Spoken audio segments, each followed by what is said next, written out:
today, and this one is a competitive engine builder Euro, and it looks like a ton of fun, so it's no surprise that this one is our Discord pick of the week. And the way this game works is that players are basically trying to complete these different monuments, and in order to complete a monument, you're actually going to be trying to get your tokens onto the matching spaces of these different monument boards, and then once the final token is added on the final space, then that tile actually becomes a section of the monument, and the player who placed that final token onto that tile will be adding that to the monument and then gaining a victory point, but anyone else who also contributed will also be compensated. The tokens that players are using to complete these monuments are also used for all sorts of actions in the game, and when you do complete a section of a monument, you're actually going to be sacrificing one of those tokens, so it does gain you a victory point, but it does come at a cost. And it's performing all the different actions where I think this game gets really interesting, because each player is going to have their own player board that's divided into a bunch of different columns, with each column being associated with an action outlined at the bottom of that column. And on your turn, you can either do one of two things. You can either add a new tile onto your player board, which will make it act like a sort of conveyor belt,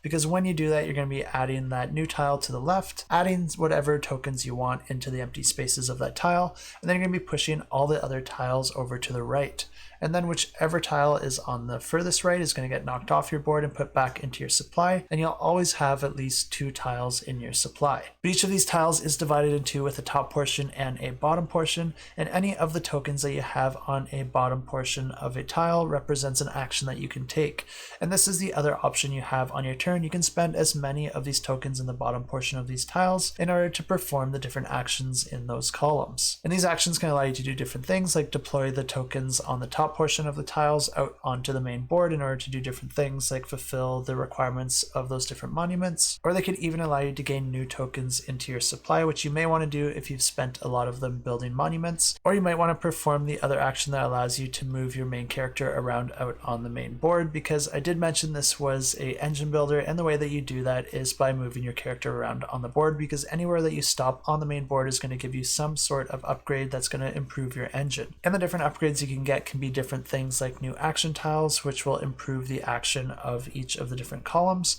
or you could get new tiles with even more spaces so that you can get even more tokens into a single tile, or you can gain an additional bonus action which you can slot into a column in the top of the column, or you can even upgrade the abilities of your specific character, which are different for each and every character in the game. And one of the other actions you can do is to actually build new action spaces out on the main board that all players can use, but when you do build that new action space, you're taking it off a section of your character's board, which when you move that token from your board onto the main board, it's going to be revealing a special ability that you will now have for your character. I think this looks like a really solid game without too many moving parts and too much complexity, while still offering a ton of fun and good decisions. And if this sounds like a type of game that you might be interested in, I have links to the campaign in the description below.